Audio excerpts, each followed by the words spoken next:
Welcome to Ram and Goat Astrology. Join Helena and me, Laura Lee, each week as we take you on an explorative journey of astrology and health, reading charts, talking planetary energies, while educating and entertaining you. We help you navigate the mysteries of the stars and how they affect you personally. Here we go. Hello. Welcome to Ram and Goat Astrology. I'm Laura Lee. And I'm Helena. And with us we have Ivy. Hello, Ivy. Hello. Hey. Happy to be here. We're so excited to have a guest. We love having guests because then we get to go off on other tangents and random chit chat about astrology and all fun things. So, Ivy, tell us about yourself. Who are you and what do you do and what you doing here today?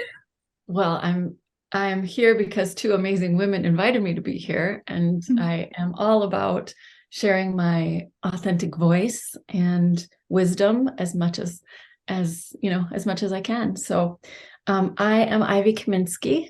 I am the founder of Elevate with Ivy, which means I am a coach.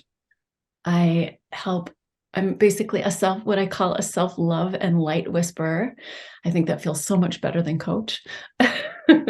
Right. And that means that I help women love themselves more so they can step more fully, they can show up fully and speak freely and step into their power and their purpose. I love it. Amazing. I love it. We're going to go ahead and for those of you watching video, we're going to pull up Ivy's chart here. And for those of you not, we will walk you through it and talk about it. But what she just described is the start of her chart. Ivy is a Cancer rising at 18 degrees, and her Venus is at 20 degrees Cancer. So she's got this Venus, planet of love and relationships, right conjunct her rising sign. And it's all about loving and nurturing and mothering and taking care of. So the fact that you help women learn to love themselves more is like, bam, prominent placement in your chart. This is who you are and what you are here to do and how to show up. So I love that. That's phenomenal. And then your chart is so intriguing. So you have a sun at 29 degrees and 59 minutes in Cancer. And I don't know, Helena, have you ever seen anyone that on the cusp before? That you can't be more on the cusp than that, I think. That's the latest of the latest degree that you can be, because we have 30 degrees of each sign. So, wow. You right. In this life, like you are gonna become just fully done with all that Cancerian energy. And you have a lot of Cancer energy. You have your ascendant there, and like Laura said, your Venus and also your Sun. So that's a lot in one sign. Yeah. And it's so beautiful also that you're working with women, and you have Cancer is a lot about like mothering energy as well. So you're leading all of these women, Venus, with this Cancer energy. I just feel like that is just such a good representation also of what you do. Isn't that? I love that. And you have now I know a lot of astrologers don't pull in the asteroids, but I've been playing with this a lot more lately and really diving in. And I really love the asteroid Sirius. And you've got Sirius here at 7 degrees Cancer. It's in your 12th house. And Sirius is this asteroid of how we feel nurtured, nourished, really, really supported, and like, like after you've had a really good, healthy meal, right? When your body is real satiated and you feel just so good inside. It's not the same as emotional fulfillment. This is the nourishment that we really need. And for you, your nourishment really is to heal generational lineage, heal past life lineage around this nurturing, mothering, loving, healing energy. So you are here to step into that and really let go of trauma, both from your generational current embodiment and the generations, and also your spiritual lineage and your past lives. So girl, you're doing it. It's awesome. Love it.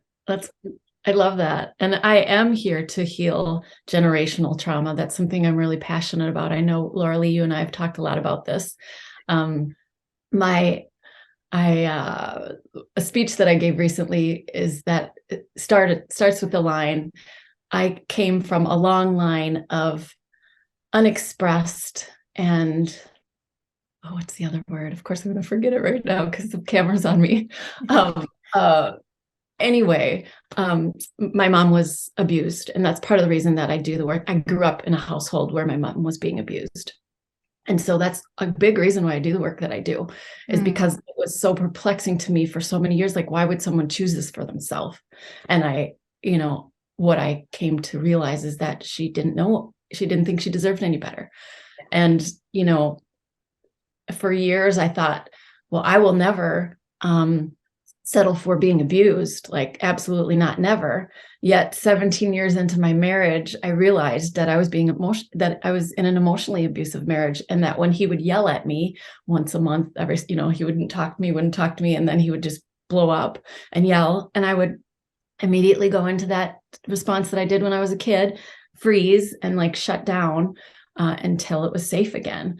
And I didn't see that. I couldn't see that. And so it's this, this stage of my life has really been about, no, you don't get to treat me that way. You don't get to talk to me that way, and breaking that cycle. And it's been hugely rewarding and eye-opening to be at that place. So yes, generational trauma is rewarding. Yeah. Yeah. And necessary for my child, necessary for the world. For generations ahead that, you touch and inspire all the women you are working with. I mean, this is your healing becomes their healing, and it's literally your purpose. Let's dive into that and look at Mr. Chiron here, our key to leveling up, right? I don't think it's a coincidence that Chiron is in the form of a key, right? Like that just, to me, really depicts the energy of Chiron. You have first the wound, and then you have to heal the wound to turn that key in the lock to then open the door to healing others. And this is in your 10th house of contribution to society and your purpose in life. Some people look at that house as the career house as well. I've been shifting my language away from career and more into purpose and contribution, because that feels more authentic, I think, for me when I'm working with clients. And you're having a Chiron return right now, right now. So Chiron is currently coming back to its position it was when you were born in Aries in this 10th house. And it's connected to your Venus right on the rising sign. It's connected to your moon, and it's connected opposite to Uranus, which is the planet of chaos and change.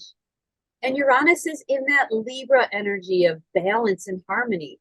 And it's in your 4th house where you witnessed chaos and you were a part of, intense changes. The 4th house is sort of shows your how you grew up, like the early years of your life, or your the safety you had growing up. That is sort of the home for the 4th house. And with Uranus there, you can read that as it was very, very chaotic, just like Laura said. And that is, go on, Laura, it's connected to the Chiron in the 10th house.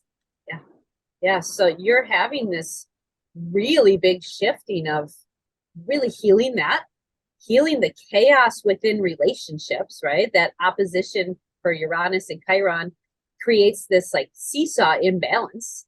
And now that you're having this Chiron return, it's helping you to create awareness on how to bring balance to that chaos, how to bring balance so that seesaw isn't throwing you off as much anymore. And you can recognize when your nervous system is triggered, right? You can recognize when you need self-care. All lessons you've had to learn the hard way, yeah? For sure. And over again, especially the self-care one. I mean, that's the only way that I can teach it is because I've had to learn the hard way, and I have had to learn it over and over and over. And the chaos, it's interesting to me you bring up the chaos piece. I was just reading something about that last night. I was reading like the new codependency book. And it's been a long time since I've chosen chaos, and I think there's something to be said about like craving to mess things up once in a while. Oh Oh, that's my favorite thing. Mm. You know, I really try to build, I have a very safe space around me, and I try to nourish myself daily. And if something doesn't resonate with me, if it doesn't feel good to me, like I don't hesitate to like, no, I don't need that relationship in my life. That's huge growth, Ivy. That's huge because it's in Libra, and Libra is relationship, it's harmony, and it's peace. And through your experiences and with your Chiron healing, you are learning how to, I love that you said, I don't often choose chaos. You're learning that you can choose chaos or you cannot choose chaos. A lot of people think chaos just happens. And I agree with you where it is an energy we either call to us for a needed change that maybe we're scared to do, or it's something we actively choose to engage in to stir the pot a little bit because stuff is too stagnant, you know? Interesting. It doesn't, I know that it doesn't serve me any longer, and I want something different for my life. So I would say I actively, work to not engage with that. It serves me better not to. And I know that. And a lot of that happened, I don't know how many years it is now, but I quit drinking many years ago, maybe 5. And I think that's when a lot of this inner knowing about like what I really need and what serves me best really came front and center. And when I let go of drinking and, took control, or I don't like the word control because we don't really ever have any control, but took action to remove the things in my life that were unhealthy, that just opened up, the knowing on such a higher level, and things became so much more obvious to me on what I really need and what it takes for me to give those things to myself, Yeah. And a couple of years ago, it's interesting that you say that. It sounds like you very much renewed yourself because you have had a Uranus opposite Uranus a couple of years ago. Would you say, Laura, that it could have been like 5 years ago, maybe something around that time? And it's all about 2019 was the year that I quit drinking, and that was like big changes from then on. I'm not sure that would have been that would have been around Saturn opposite, like really playing around near your sun and near your Venus, or opposition. So you would have had this Saturn opposition your sun and Venus around that time, and that would have been the I in the first house, I am, versus the 7th house is we are. So you would have really been working on balancing who you are versus who you and the collective, or you and a buddy, or you and a partner are. So you would have had this energy between Saturn making you work hard to choose you, really. Yeah. That's been the key to my evolution, is learning how to love myself and learning how to choose myself. I think that's a big part of self-love, is that choosing us and putting ourselves first and not feeling guilty about it. Yeah. And that's really the lesson you would have needed to learn during that first house, 7th house opposition, is I versus we, and choosing you is not selfish. And if it is selfish, then selfish is it's not a bad word, right? People have such a negative connotation with selfish. Yeah, and absolutely. I think it's important to recognize when selfishness is healthy. Yeah. Well, and that it's, we have to be selfish. We have to put ourselves first so that we can fully serve others. There's no. Yeah, it's like that when you're on a plane, you have to, when the oxygen masks come down, you can't help anyone else if you're suffocating. So exactly. But we forget. And for you also, this about me and us, the first house, 7th house, you have a lot of planets in your first house. You have 3, where the moon and the sun are 2 of them. So that puts a really great importance in the I for you in this life. Yeah. And sorry.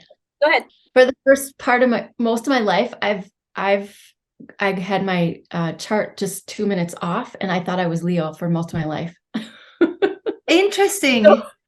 So the fact that now I'm like, Cancer, really? It's been a hard adjustment for me, because the whole ego Leo thing. I'm like, what do you mean I'm not a Leo? What do you mean? I want to be your You moon. still have your moon there and your Mercury. So Yeah. that's like how you communicate, how you load down information, and how you react emotionally. I'm sure you have some of that drama queen inside, right? Plenty of fire. Plenty of fire. Yeah. Yeah, we're not devoid of fire here, Ivy. No. Good. Okay, good. That's kind of my identity.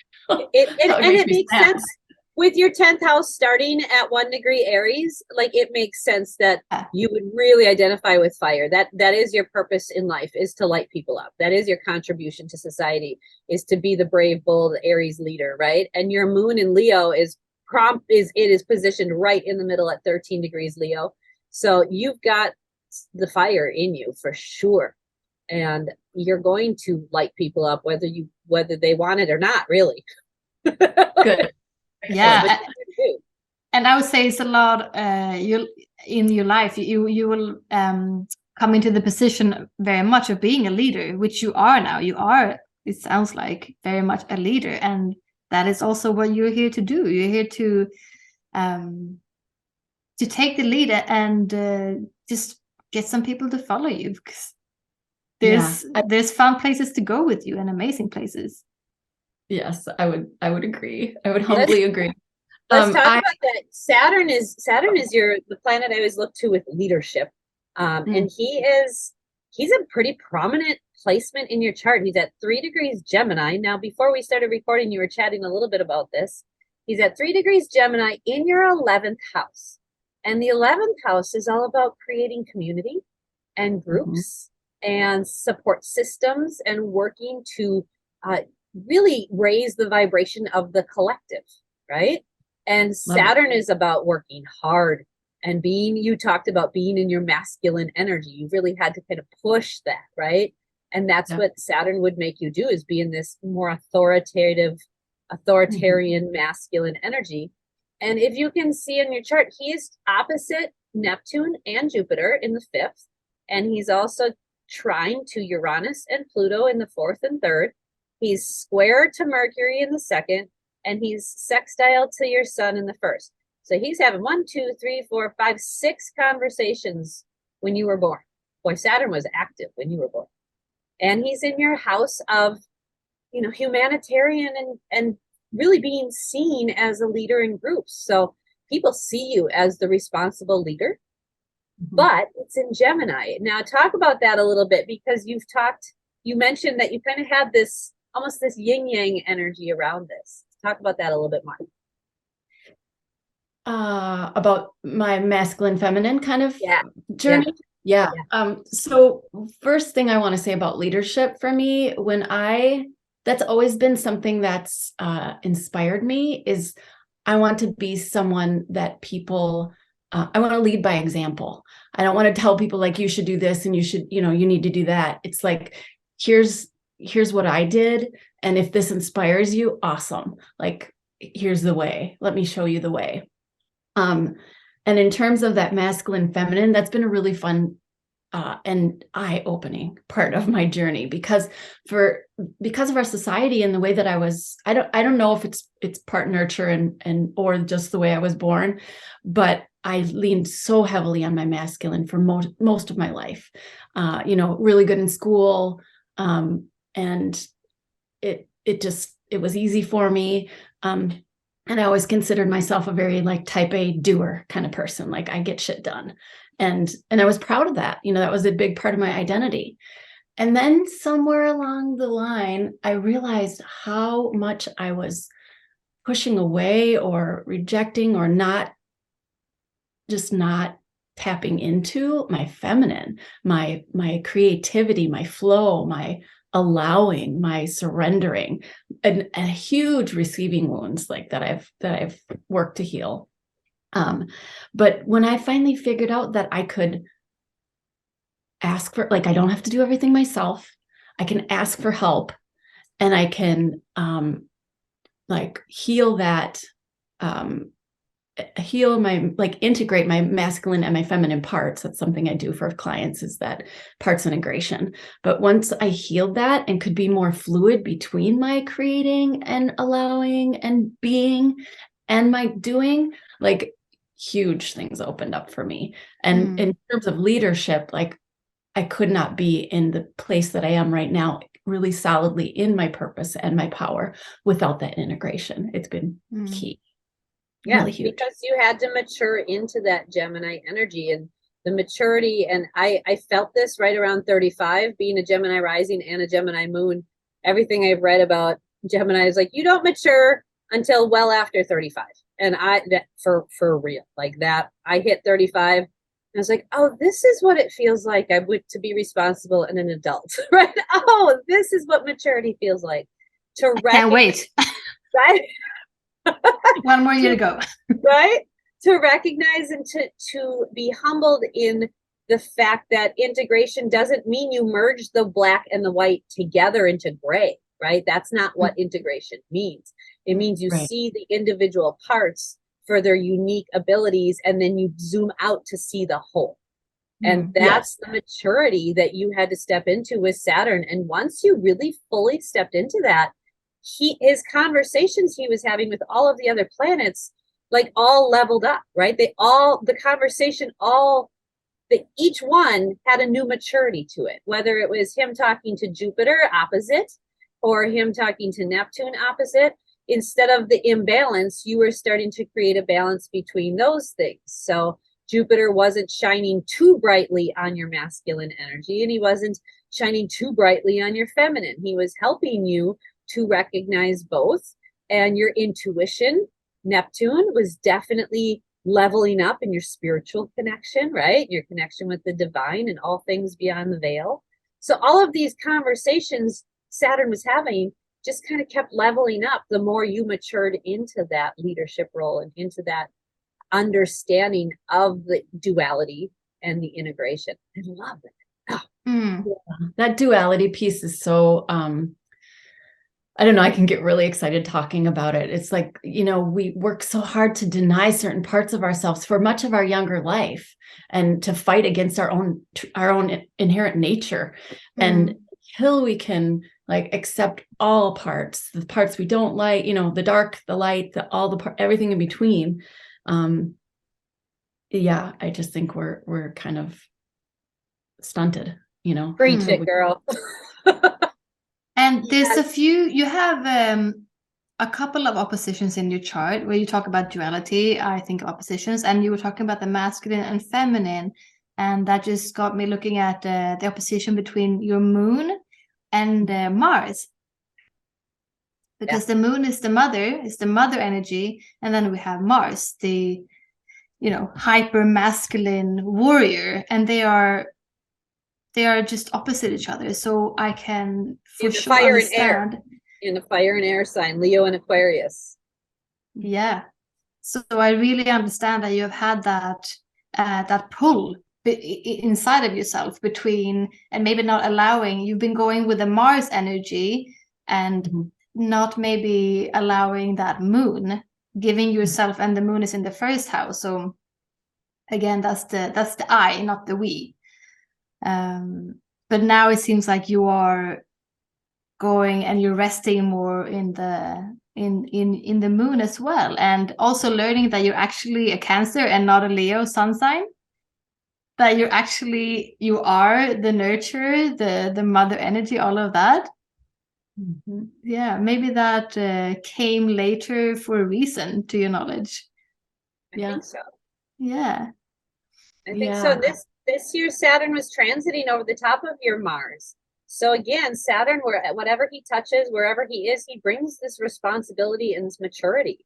And so he's been playing over the top of your Mars sign, which is so interesting, Ivy, because you and I have been working together for a while, and your Mars is at the same degree as my 10th house, or my house of purpose and contributions. So your drive and my purpose for being here and what I'm putting out are really, really interconnected. And so Saturn's been really forcing both of us to mature in these departments. And for you, it's how you fight, what you choose to fight, right? Some fights are worth fighting, absolutely. And some fights, you lay down your sword and you walk away, right? And for you, you're finding emotional balance by choosing the mature route and by choosing to let certain people go or let certain situations go. or by engaging in the fight, but in a more mature way. And Saturn really has brought that energy to you this year, and he won't be there for another 30 years. So this was a big transit for you. This is a really big maturing in how you handle these instinctual drives, what your drive in life is. And I love that it's in your 8th house, which is all about rebirth and renewal and transformation and transmutation. And going deep. Yeah.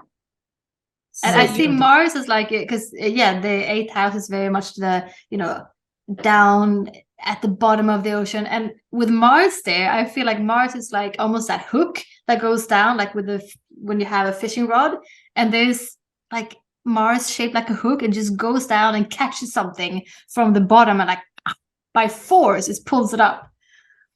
I don't know if that's I don't know if that's how it happens in your life, but that's how I almost like I see it. Like it going down, going deep for you can almost be forceful.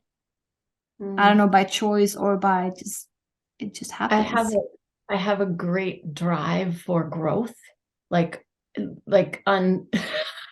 unparalleled, I would say. I can't. I always am digging deeper. I always am looking to grow more, to heal, to better myself. And that drive, that ambition it's a huge force in my life. There's nothing, it's like, I can't not be that. So yeah, but that going deep part, like it kind of speaks to me of, I really also love, one of the reasons that I love coaching so much is because I get to have deep, meaningful conversations with other humans and talk about things that really matter. And so, whether I'm going deep for my own self and my own growth or for my clients and, to feel our humanness and our connectedness. I think that, and it's a strong force. It's not something I can fight or. Yeah. When you put Mars in 8th house, like that's going to be, I don't care what sign it's in. When you have Mars in this 8th house of transformation and death and rebirth, I mean, that's your drive is to do the phoenix over and over, right?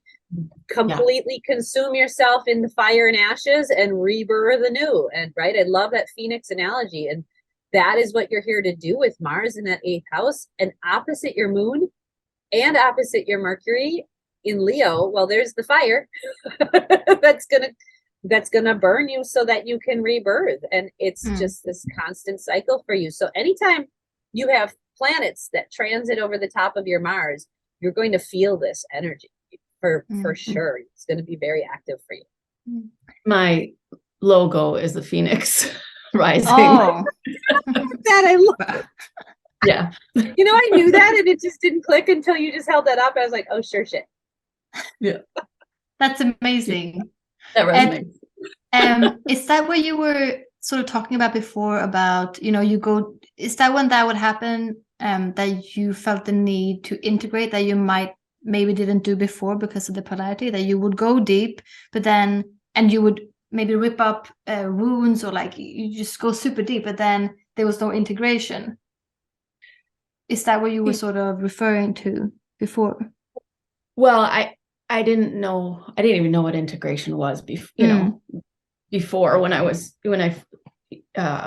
I didn't realize of so much of my duality. I was still in denial of certain aspects of myself, I think, until I started really coaching and realizing that and looking at my shadows and doing some of that shadow work and realizing like you have to accept them. You can't deny them. You can't deny them. They're here. That's the only way forward is to. So I don't know if I answered your question, but yeah.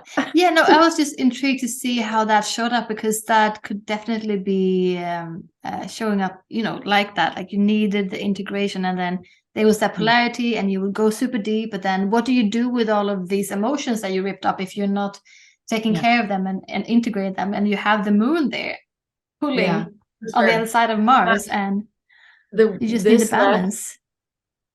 This last year of 2022 or 2022, whatever this last year was. Yeah. I had so much, it was like I opened some floodgates and there was just wave after wave of sadness. And I think it's because, so many years prior, no matter what I would dig up, I wouldn't know what to do with it. I didn't know how to heal it. And so, this last year, 2022, was hugely healing and therapeutic for me, because of that opening and that allowing, and that all of the emotions and a lot of trauma. I also focused on a lot of healing, a lot of my trauma intentionally. And so, yeah, on I that think note, I wanna just, for our listeners who don't know, Ivy and I met through both of us saying yes. We both had full body yeses to a very large undertaking, which was to co-write a book with like 12 other women. Yes. And so we were in a 6-month intensive writing program, basically learning start to finish how the process of writing a book, cover art, editing, all of the things, bells and whistles of how to do this. And we each wrote a chapter in this book. It's called Dare to Express, and you can find it on Amazon. But Ivy and I both had a very intuitive, very big, full body yes to doing this project, to doing this program. And I know for me, Ivy, I'm not going to speak for you, but for me, I didn't know why, of course, I had the yes, right? I had no idea what this would lead me to or why I had to put this out there. I just knew I did. And for me, my core wound story that I chose was this deepest, darkest part of my rage and the instability within my own head and my mental health issues, combined with physical health and parenting and hormonal imbalance and all of the chaos that reigned and was ruling over me. And when you look at my chart, you can see where it is and what was being activated. And for you, I see in your chart, Pluto is, our planet where we really go to do the shadow work is in your 3rd house of writing and communicating. So when you said yes to that, I'm guessing there was a transit that activated that Pluto for you, that really was the time for your deep story to come out, for your shame, your sadness, whatever, and to open, like you said, open that particular floodgate. And then sometimes when you open the floodgate, you don't know what else is coming out, right? So I think for both of us, it really was saying yes to this book project. And then the energy that we called in as we were releasing, right? That's what it feels like for me anyway. And it's so prominent in your chart, being in Virgo, Pluto in Virgo. Virgo is the healing sign. Like this is deep healing and systems and organization and letting go so that we can have purity in our life. Virgo is the virgin sign, and virgin represents purity and really like having the healthiest of things. And you need to transform into that. And that's what Pluto's asking you to do. And you do it best by writing and communicating and speaking, for sure. And today the moon is actually sitting on top of that. Yeah. And you're on a podcast talking about it. That's funny. Well, interesting that you say that you didn't know why. I did know why I had to say yes to that book. And I felt very strongly called to say yes, in spite of the fact that I never considered myself a writer. I thought maybe someday I'll write a book, but it wasn't like this burning thing, like I want to write a book. Not at all. It came from the journey of me trying over and over again, year after year, to get more comfortable in public speaking. And just every time I would do it, I would still feel really terrible in my body. And I just couldn't get to a place of it being comfortable. Like, well, why do I have to keep knocking my head against the wall and doing this thing that hurts me, that's painful? Why can't, maybe there's another way I can share my voice. And then just synchronicity after synchronicity was just like, here's the way. And I just said yes, because I had to. Yeah. And sharing that story was really important to me as being an example to other women of what it means to use your voice. My particular story was about a trial. I was on trial when I was 13 and I was sexually abused. And it was about that experience of like shrinking, like not being able to share my voice. And so, the other big part of the experience of writing that book that was important for me, or that, other than or not the learning about writing or any of those things.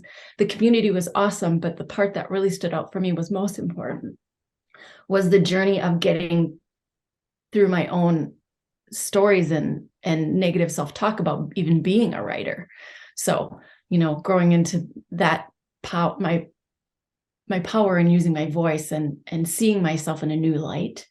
That was what was huge about that whole experience for me. And it just felt absolutely necessary. Like I didn't have a choice in it. So you just Amazing. so beautifully described Pluto in the 3rd house in Virgo, like so beautifully. Like you had to get over Virgo's very perfectionistic, right? So you had to get over that. You had to transform as you learn to share and learn to use your voice in a different way. And Pluto's a pretty prominent placement in your chart. You have a sextile from that to Jupiter in the 5th house of creativity, and hobbies and writing could definitely be in there, but that's also Jupiter's in Scorpio.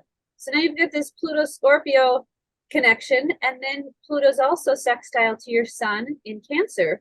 So we've got water and water flanking both sides, and water is cleansing and moving, right? And so you had to really learn to wash away and use those deep, powerful waters of Cancer healing and Scorpio healing to really work on finding your voice and sharing these stories and transforming. And I just, oh my gosh, I just love how that manifested for you and how that energy showed up. Yeah, and then it's in the trine to Saturn in the 11th house, which you could also explain why it was so difficult to speak in public, because the 11th house is the public, it's the community.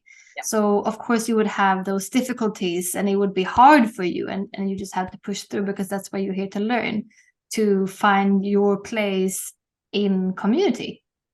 And I share that. I have Saturn in my 11th house as well, and I've struggled a lot with like, what is my place in groups, in communities. I found it very hard finding like comfort in that and safety. Yeah, that's Pluto doesn't really want to be seen, but your placement makes it, with Jupiter flanking and the sun like they both shine a light on it. Like it doesn't want to be in the spotlight, but it doesn't matter. Your placement is in the spotlight. Like it just is. It doesn't want to, but it knows it needs to. Yes. And I know that people, in order for anyone to could connect with me, I have to share myself. I have to be vulnerable. I have to put myself in the spotlight, no matter how uncomfortable it is. I know that's part of my journey. And I'm committed to building community. Like that's a huge part of what I feel called to do in my service. My service is connecting with women one-on-one in coaching, and really building community around healing and around stepping into our purpose and our power. So I have a group called Elevate Sisterhood that is basically an accountability group where I teach women how to love themselves more and step into their purpose and their power while holding them accountable to do what they say they want to do. And it's very, very rewarding. Like that community part feels very nourishing for me and very necessary and impactful, Yeah. I totally. It's 11/11. It is 11/11. Yes, it is. It went off, as I said, very impactful that my 11/11 alarm went off. So yes. And now we're talking about 11th house. That's funny. I also noticed that when we were talking about Pluto, and I just was listening to you talk about that. Yeah, I knew why I said yes, and you had all of those big shifts, and you just felt that big pull. And there's a lot of Pluto things happening also in transit, because Pluto in transit has been opposite your ascendant. It has been opposite your Venus, your relationships. It is very close to being opposite to your sun, which is your personality, your core.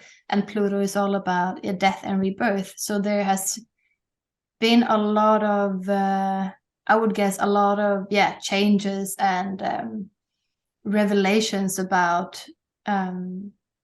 like sort of you coming down from muddy water and like seeing more clearly, like, oh, I needed to get rid of that something about myself, about what I value. And then now we're gonna go to the sun, like go inside your core. Yeah. And at the same time, it's trining to your natal Pluto. Yeah, for sure. But okay. Yeah, I think for sure it's the Pluto oppositions you've been having. Again, you have mentioned earlier about, you know, when you stopped drinking 5 years ago, that was probably during one of those Pluto transits for sure. But you have been really working on this concept of balance, right? This integration to find harmony is really what the wording I would use. And it's happened a lot in your natal chart because you've got five oppositions in your chart. So you already are born with knowing that shit's off balance. Like, you know what out of balance feels like. That you don't have to practice on how to swing. Right. You don't have to practice on how to swing the pendulum too far. You're very skilled in that. You and me, girl, you and me. But Pluto is going opposite all of this, your rising sign Venus and your sun, to really help you to make sure that those lessons are there, right? Really cut away the crap that is not serving you. Pluto will not allow things to stay that aren't meant to stay. He's kind of ruthless about that. Like, shit, it's the planet of death because shit will die. You know, whether it's the dog that's holding you back, or whether it doesn't, or the job, or whatever, the divorce that you needed to have. And when you're having these oppositions to some pretty major things, you really get a chance in that time frame to practice all of those lessons you've learned on how to be balanced and how to create harmony and how to not fall prey to one side or the other.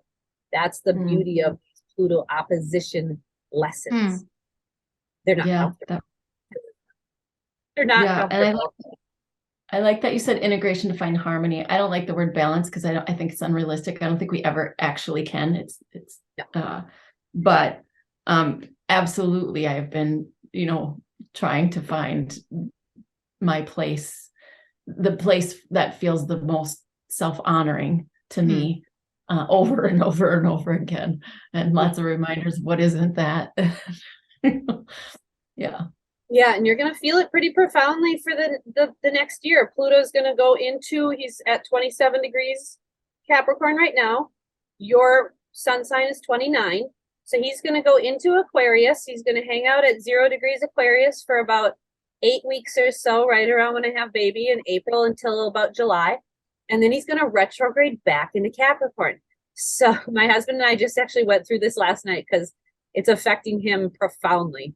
And so we were talking about these back and forth placements that's happening, and these opportunities he's receiving to really make sure he's doing what he's supposed to be doing and he's on the path he's supposed to be on. And it's the same thing for you. Your sun is like shining a light on Pluto, and Pluto is activating your light and your willpower.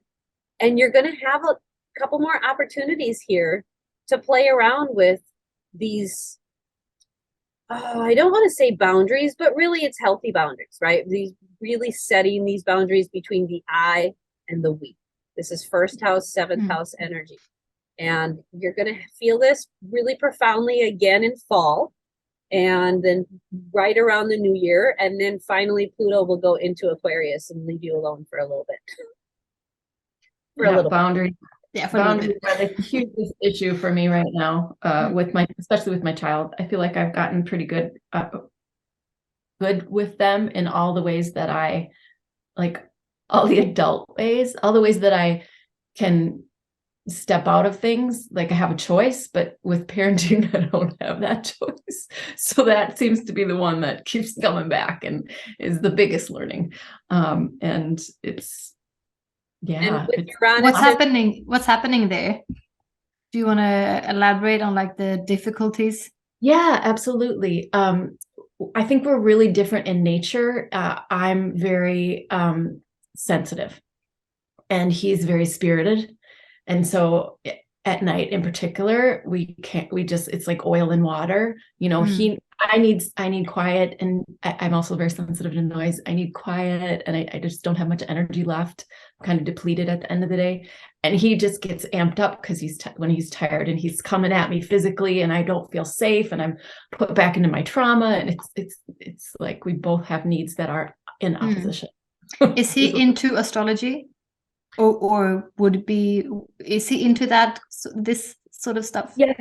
Well, he's 11, so yeah, we'll get him there. We'll get him there. Yeah, I mean, it's an age where you can start understanding this for sure.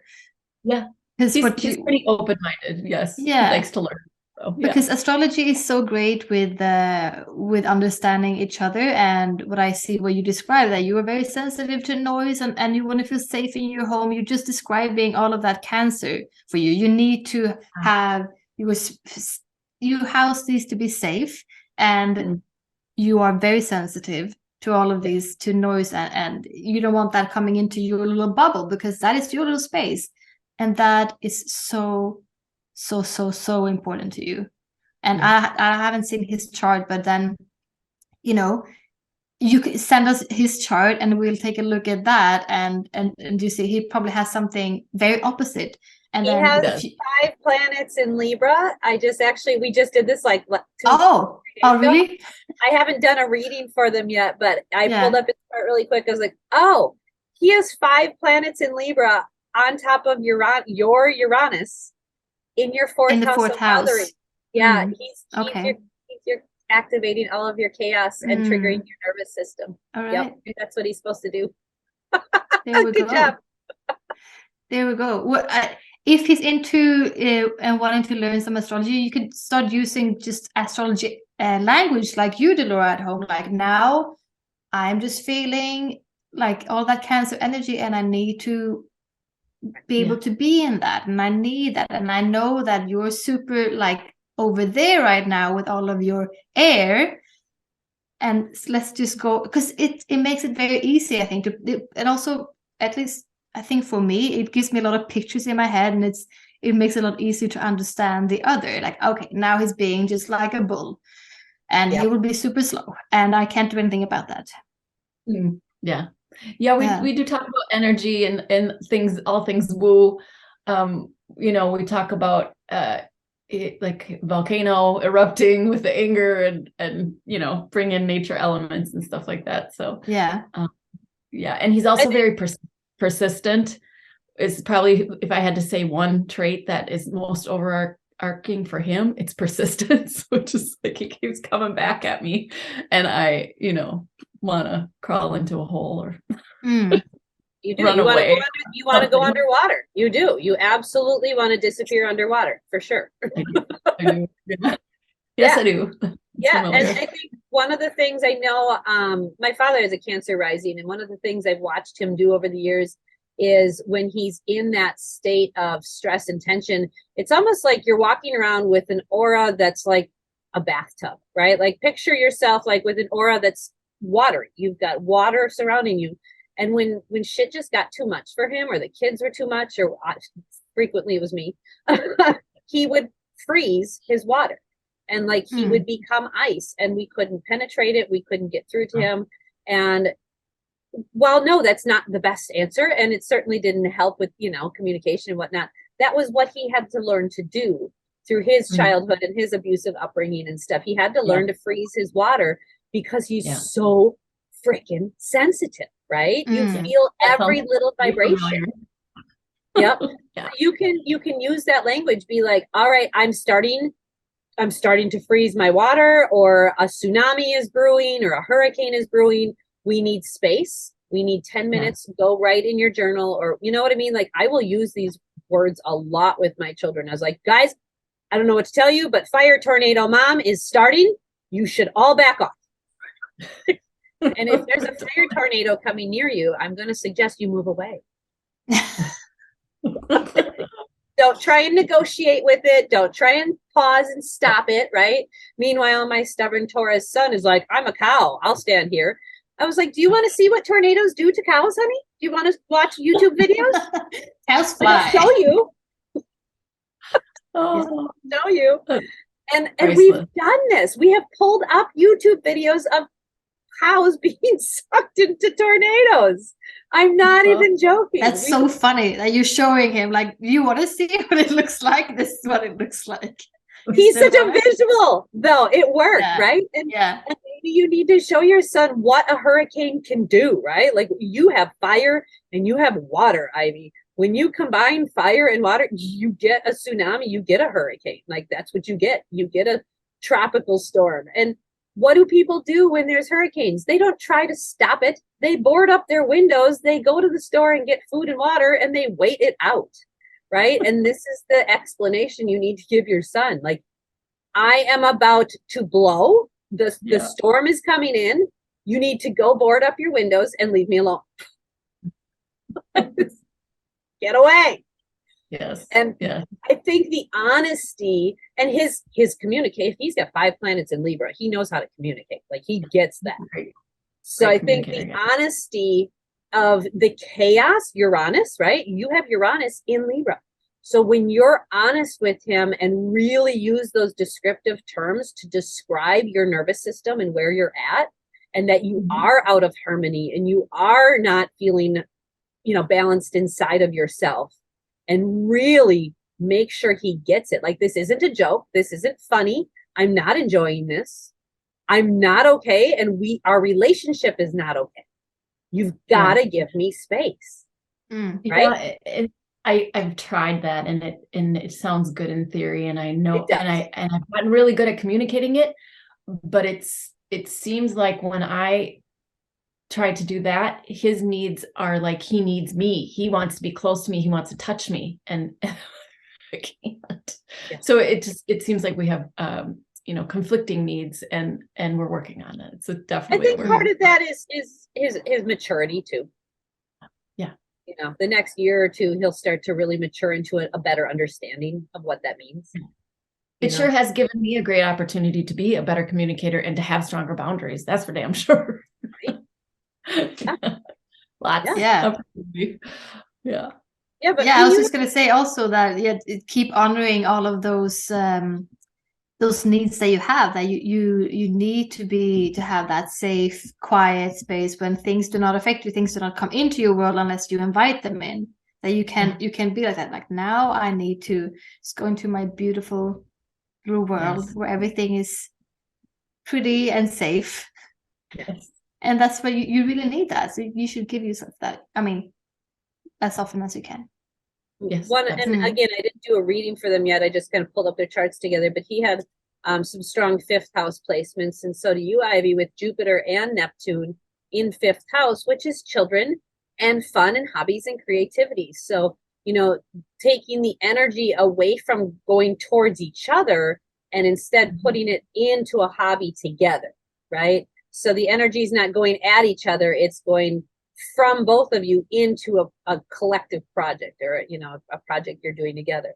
So that was, I think, one of the quick advices I had, just looking really fast at their charts, is when you've got Jupiter in the 5th house, like, you need to play, you need to have fun, you need to do a hobby.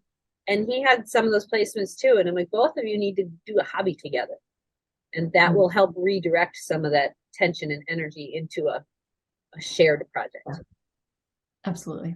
I love that idea. Yeah. What else do you see? Do you have any questions, Ivy? Is there anything? I was just going to ask. With when I look at my chart, there's so much on one half of it and not much on the other. What does that mean? So you have a lot of, you have most of your placements sort of under the horizon. You see the line where it goes to the ascendant and descendant. So that means that these planets were under the horizon. That would mean that you are more of more like an introverted person. You're not so much out there. It's more about you in this life.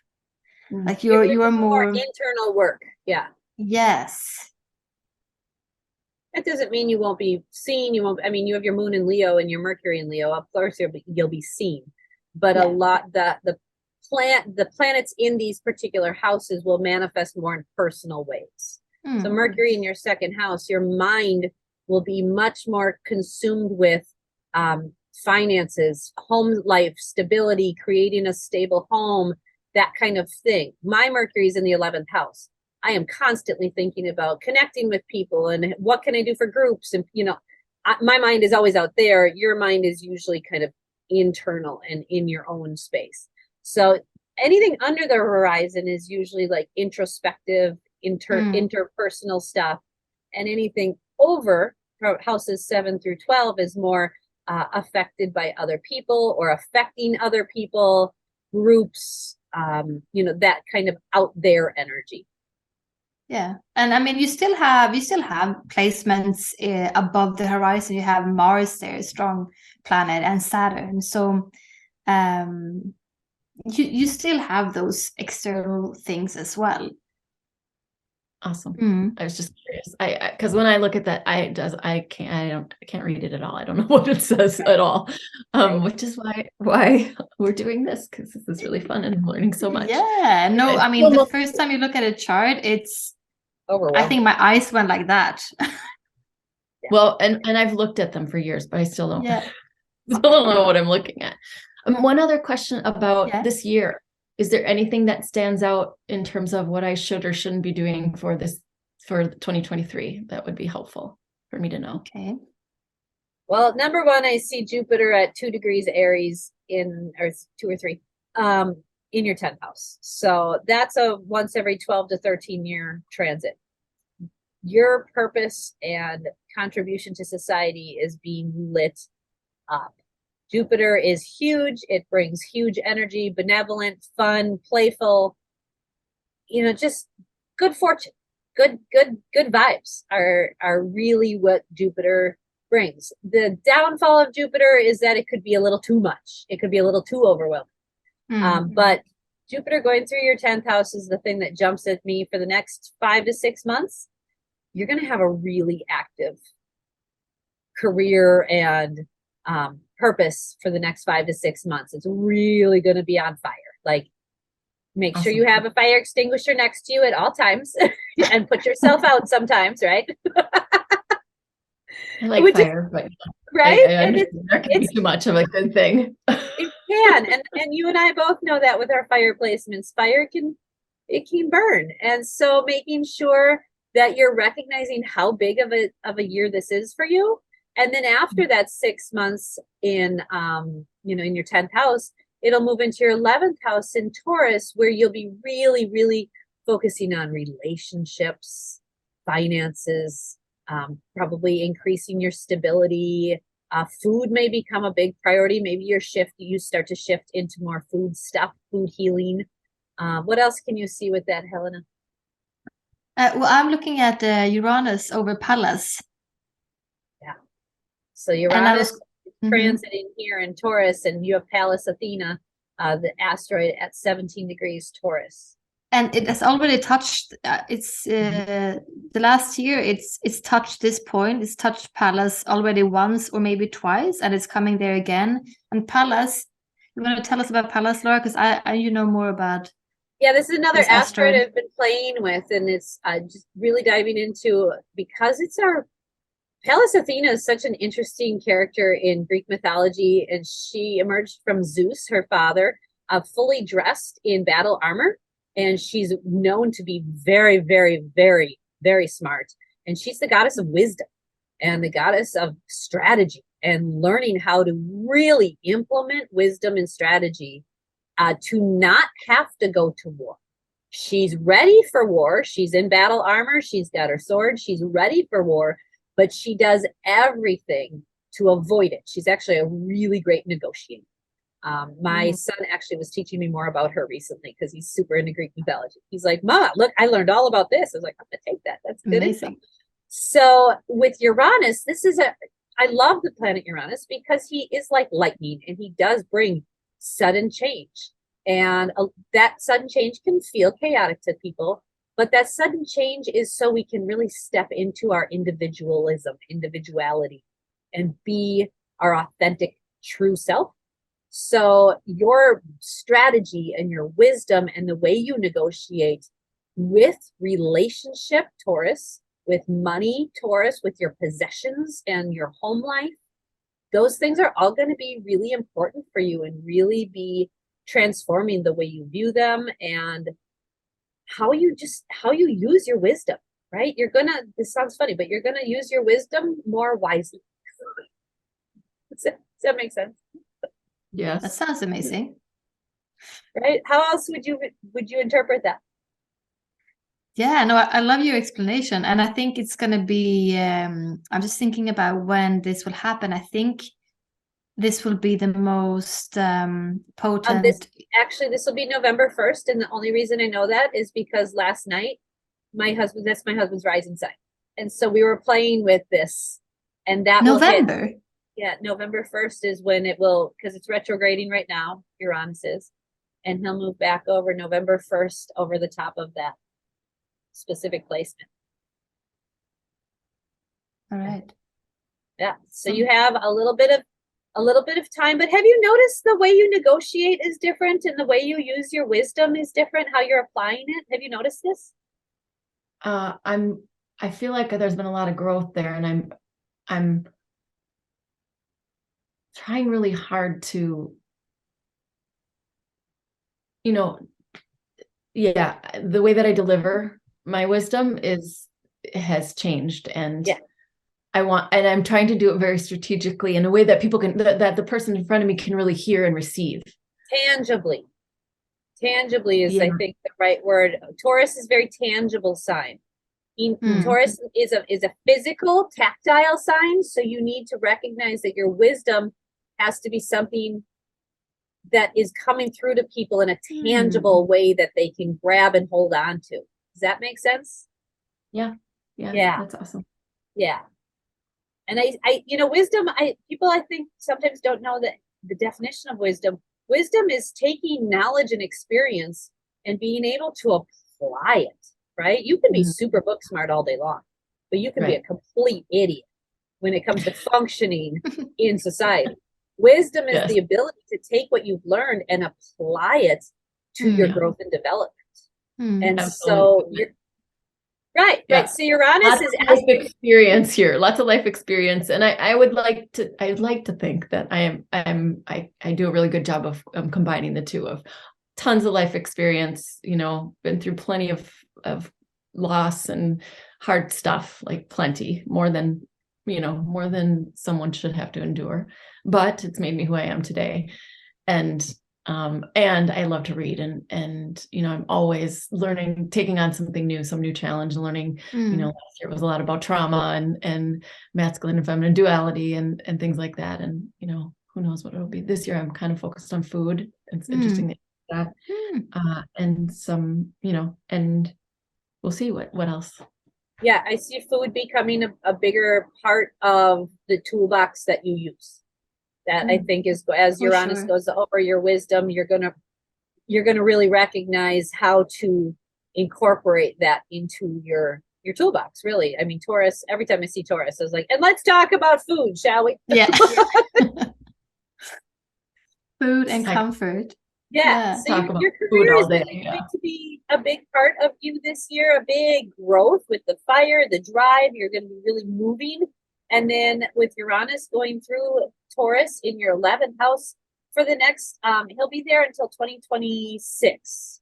So you got 3 more years of him going through the 11th house. And then you're going to have an interesting time. We'll have to touch base again when he comes over Saturn. That should be a really fun time.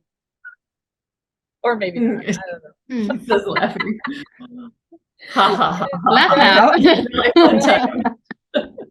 But in general, I think this is really more of a really big career focus for you this year, as you really step into your purpose, really. And that Chiron return is a big deal. Jupiter's going to go over the top of Chiron, so you're going to have this big experience of healing these wounds right around April.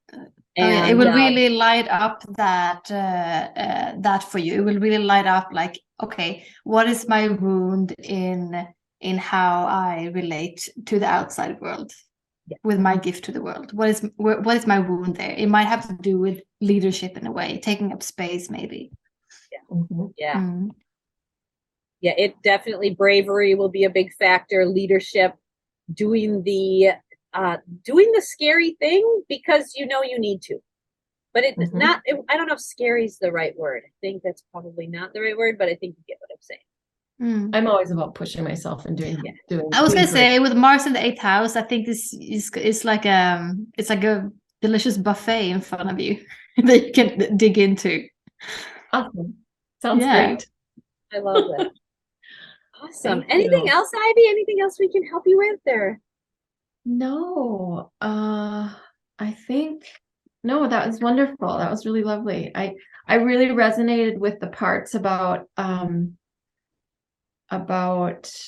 you said something about lightning and sudden change, but the ways that I negotiate and how I use my wisdom more wisely, like that really resonated. That's been back to my son, like that's totally what I'm trying to get to. Yep. And you're going to feel that really start to take off about October, September, right around the fall equinox.